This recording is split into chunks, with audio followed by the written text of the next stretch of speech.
Lições bíblicas. Batalha espiritual. O povo de Deus é a guerra contra as potestades do mal. Lição 8. Nossa luta não é contra carne e sangue. Texto áureo. Porque as armas da nossa milícia não são carnais, mas sim poderosas em Deus para a destruição das fortalezas. 2 Coríntios 10, versículo 4. Verdade prática. Por trás das aparências, há uma batalha espiritual invisível contra a igreja. Leitura diária. Segunda. Uma luta na esfera espiritual.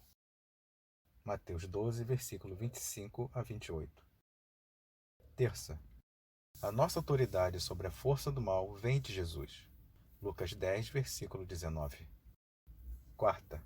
O Senhor Jesus reduzirá às cinzas o poder das trevas antes de entregar o reino ao Pai.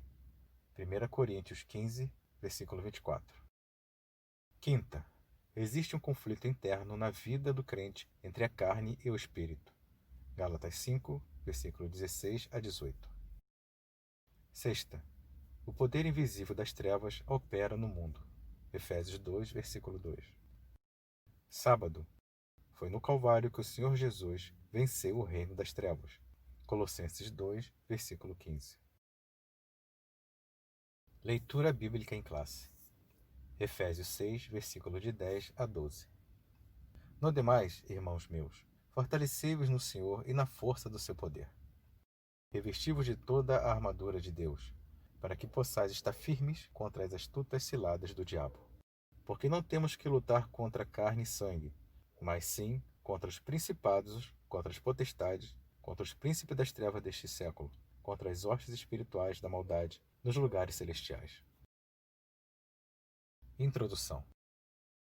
O tema da presente lição trata dos poderes ocultos das trevas e de como se proteger deles pela força do poder de Deus. Embora o apóstolo Paulo não apresente a origem nem a biografia do príncipe das trevas, ele nos ensina a importância de conhecer as astutas ciladas do nosso inimigo. O diabo já perdeu a peleja, mas continua fazendo estrago nesse período entre o início e o final da jornada da igreja. Ponto central. Há uma batalha espiritual invisível contra a igreja. Tópico 1. A inclusão do tema no final da epístola. Os 3 capítulos iniciais de Efésios são teológicos, e os outros 3 são práticos. Uma perfeita combinação de doutrina cristã e dever cristão, de fé cristã e vida cristã. Mas, de repente, o apóstolo Paulo nos surpreende com no demais, encerrando a epístola com um assunto de vital importância, a luta contra o reino das trevas. 1. No demais.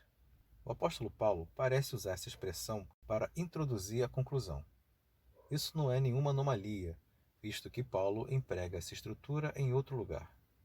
Essa expressão aparece traduzida como quanto ao mais, na Nova Almeida Atualizada, e, finalmente, na tradução brasileira. Mas não devemos perder de vista que o termo paulino significa, literalmente, desde agora. Que diferença isso faz? Muita. No caso do verso 10, a ideia é de que daqui para frente o conflito contra o reino das trevas será contínuo até o retorno de Cristo.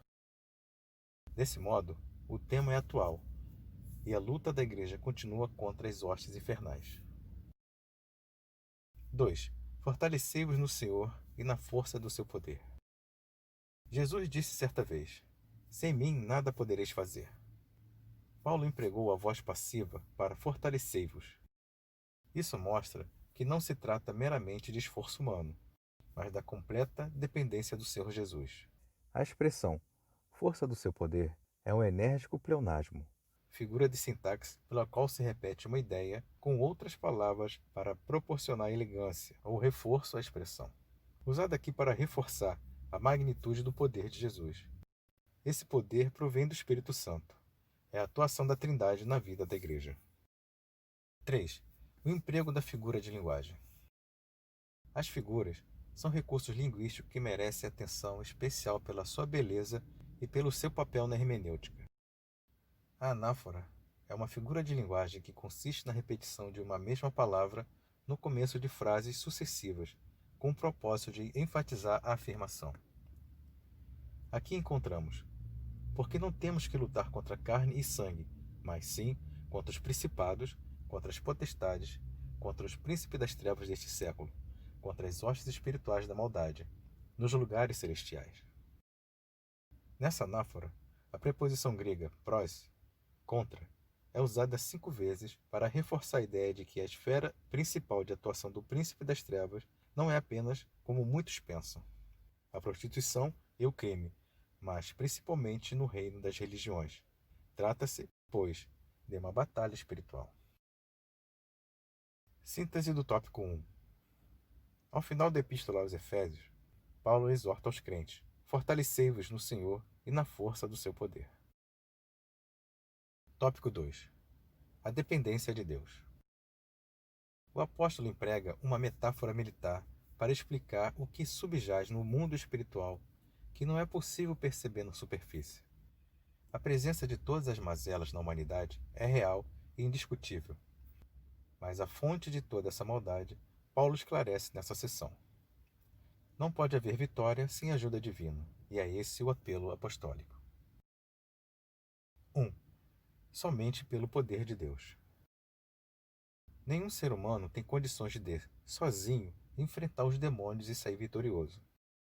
Os demônios existem de fato, mas não passam de um inconveniente diante do poder de Jesus. São entidades destituídas de poder na presença do Senhor Jesus. No entanto, os humanos não podem desafiá-los com suas próprias forças. 2. O revestimento da completa armadura de Deus. O verbo revestir é o mesmo que a Septuaginta usa para descrever o revestimento de Gideão pelo Espírito Santo. A metáfora toda a armadura de Deus significa que devemos usar todos os recursos espirituais que Deus nos dá. A armadura completa indica armas de defesa e armas de ataque, uma figura bem conhecida na época, visto que os soldados romanos estavam por toda parte. 3. Os métodos do diabo. Paulo começa aqui a explicar a razão de o crente se fortalecer em Jesus e no seu poder e revestir-se de toda a armadura espiritual de Deus. A expressão astutas ciladas é metodeia em grego, que só aparece uma vez no Novo Testamento, e cuja ideia é de esperteza, artimanha, armadilha. O Senhor Jesus dá, pelo seu Espírito Santo, todos os recursos para o crente entender todas essas astúcias do inimigo. O conhecimento da força do maligno é uma poderosa arma tanto para o ataque como para a defesa. Síntese do tópico 2. Somos dependentes do poder de Deus e de sua armadura espiritual para debelar a estratégia do diabo. Tópico 3. Contra os poderes das trevas. 1. Carne e sangue. O apóstolo começa apresentando a luta interna do cristão, porque não temos que lutar contra carne e sangue. O termo carne tem vários significados na Bíblia, mas a combinação carne e sangue, que só aparece 3 vezes no Novo Testamento, parece indicar um significado físico. Nesse caso, essa combinação diz respeito à pessoa, ser humano, que pode ser o outro ou nós mesmos em conflito interno, no sentido de a carne cobiça contra o espírito e o espírito contra a carne, e estes opõem-se um ao outro, para que não façais o que quereis. 2. Os principados e potestades. Os dois termos aqui, contra os principados, contra as potestades, aparecem juntos pelo menos 10 vezes no Novo Testamento. Os principados, archai, em grego, cuja ideia é primazia no poder. As potestades, exousiai, denotam liberdade para agir. O apóstolo Paulo emprega o termo tanto para os anjos como para os demônios, investidos de poder. Desse modo, a expressão refere-se a governos ou autoridades, tanto na esfera terrestre como na espiritual. 3. Os dominadores deste mundo tenebroso. A Almeida Revista e Corrigida emprega os príncipes das trevas deste século. A tradução brasileira cita governadores do mundo destas trevas. E a Nova Almeida Atualizada mantém as mesmas palavras da Almeida Revisada e Atualizada. O termo grego mais usado para príncipe é arcon, que aparece 37 vezes no Novo Testamento, traduzido também como governador. É usado para se referir a Beelzebul, príncipe dos demônios, para Satanás, como príncipe deste mundo, e ainda ao príncipe das potestades do ar. Mas aqui, o apóstolo Paulo emprega um termo diferente, cosmocrator, senhor do mundo, de cosmos, mundo, e krateu, dominar. O uso plural mostra que Paulo não está se referindo ao próprio Satanás, mas às hostes dominantes do mundo das trevas. 4. Os lugares celestiais. O apóstolo acrescenta ainda contra as hostes espirituais da maldade nos lugares celestiais. Parece que aqui Paulo coloca todos esses anjos decaídos no mesmo bojo. A expressão lugares celestiais indicada aqui é gigante. Essas palavras, ou regiões celestiais, aparecem em Efésios para designar o céu, onde Cristo está sentado à destra de Deus, onde os salvos estão com Cristo e onde habitam os anjos eleitos.